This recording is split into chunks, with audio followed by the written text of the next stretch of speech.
سلام دوستان، اومدیم چمپیونز لیگ. لیورپول با آژاکس بازی داره.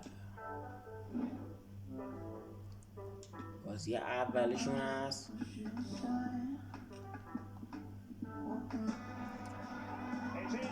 کراکوف معروف، بازیکن هلندی در ورزشگاه آمستردام. آژاکس میزبانه. این به ورزشگاه آمستردام.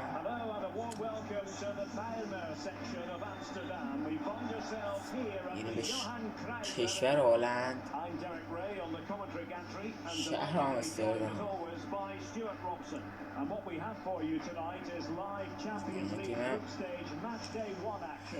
آژاکس می‌بینید که دارن میان و بازیکن آژاکس قطعا باید اول بازی شروع کنن. بازی شروع میشه، بازیکن آژاکس پاسکاری میکنن، بازیکن تیم لیورپول دارن پرس میکنن. تو میگیره فنداک به گاکو،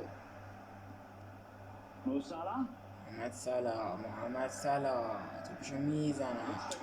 محمد صلاح تکرابی کرد. محمد صلاح یه تاریخ نه چندان خوب از محمد صلاح. انگار سان بود. چی بوده؟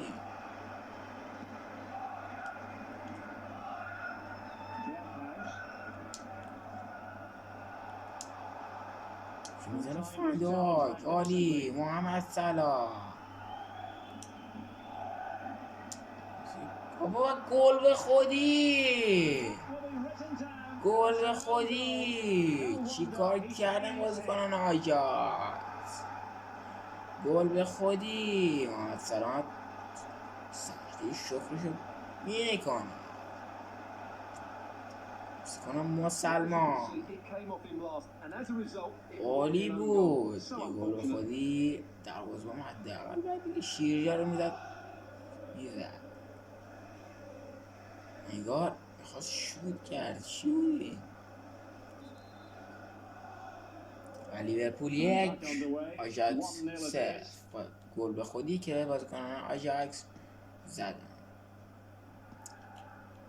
بازیکن خیلی خوب دارن، هماهنگن، بازیکن خیلی خوبی هم به جام فوتبال خود همین تیم آژاکس داده، مثل دیونگ، آنتونی و غیره، مثل دلیخ، مثل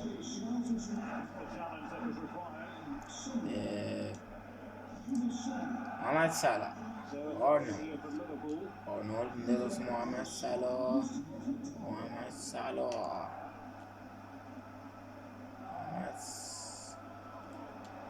یه ذره محمد صلاح. چه گلی محمد صلاح.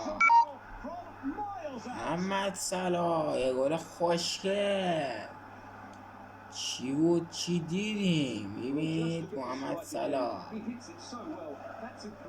چه خوشگل دیدنی زد توی دروازه.